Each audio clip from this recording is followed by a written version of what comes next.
It was midnight in March of 2000. At the tender age of 13, I was staying up way past my bedtime to catch Cartoon Network's late-night block of uncensored anime, Midnight Run. There had been so much advertising and hype around this new programming, I just had to see what all the fuss was about. Unbelievable! Toonami, the Midnight Run. Tonight, midnight to 1 a.m. Thank us later. As the clock struck midnight, a 180 BPM electronic drumline kicked in, and what I saw next blew my goddamn mind. Destroyed 5 areas like they were nothing! Enemy attack! Enemy attack!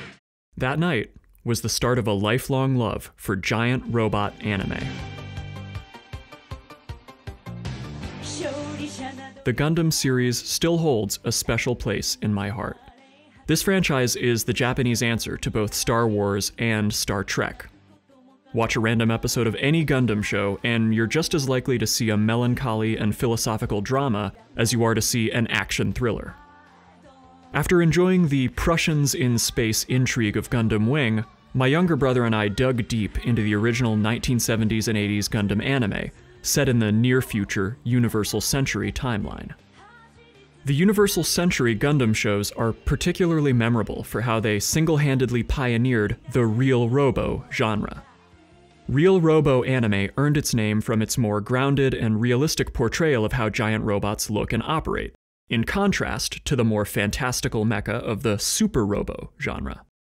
And most importantly, in Real Robo anime, there's always some kind of convincing and internally coherent pseudoscience that explains how everything works.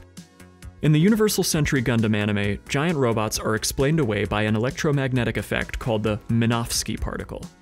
This bit of theoretical physics justifies the tech behind deep space communication, lasers, beam weaponry, you name it. Minovsky particles are also highly effective as a radar jammer, and in the Gundam universe, this disrupted conventional warfare to the point where things have reverted to a kind of high-tech medievalism. Thanks to the Minovsky particles' jamming properties, the main weapons of war in Universal Century Gundam are huge suits of armor called mobile suits, which are designed for close combat instead of long-range fighting. It all makes for very compelling viewing.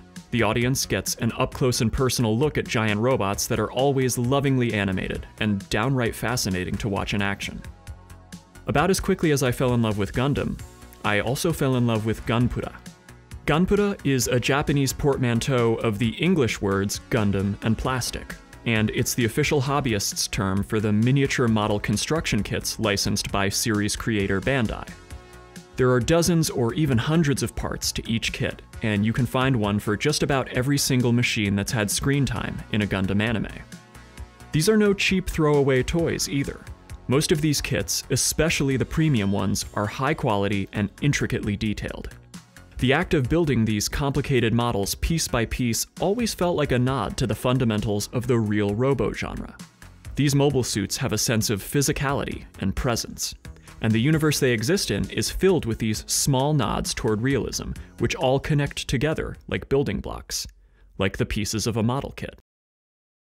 It had been almost a decade since the last time I assembled a Gunpla model, but after rewatching all of the Universal Century Gundam TV shows and miniseries last year, I knew in my bones that it was time to go back.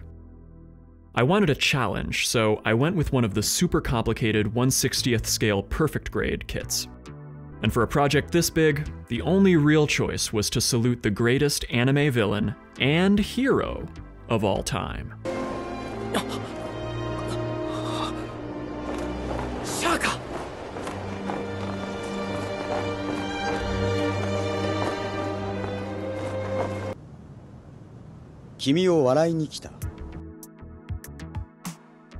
When I first cracked the box open and I saw the hundreds of tiny parts inside, I knew I was in for a ride.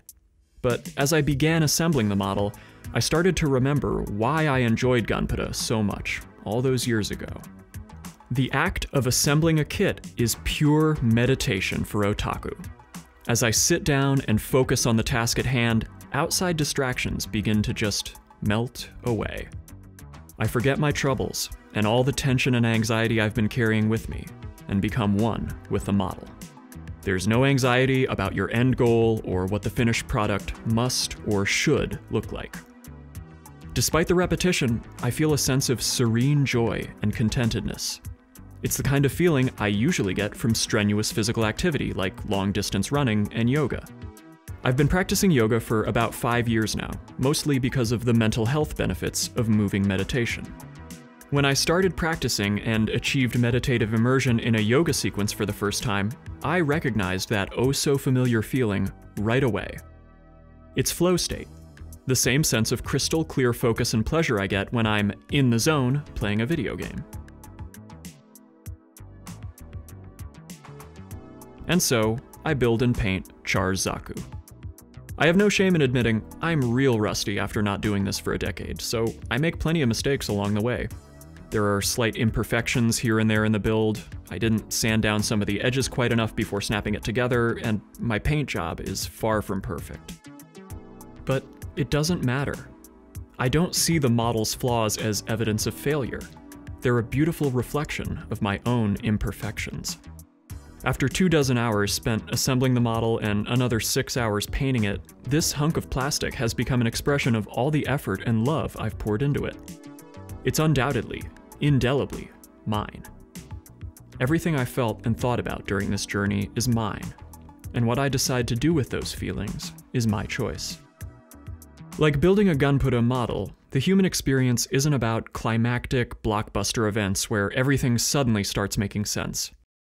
Life is about the accumulation of small moments and details. The people you know, the songs you hear on the radio, the trivial chores of your day-to-day, which all coalesce into a larger picture. A picture that has special meaning for you, and only you. There is a spark of divine consciousness inside every human being. It only took a giant robot to remind me.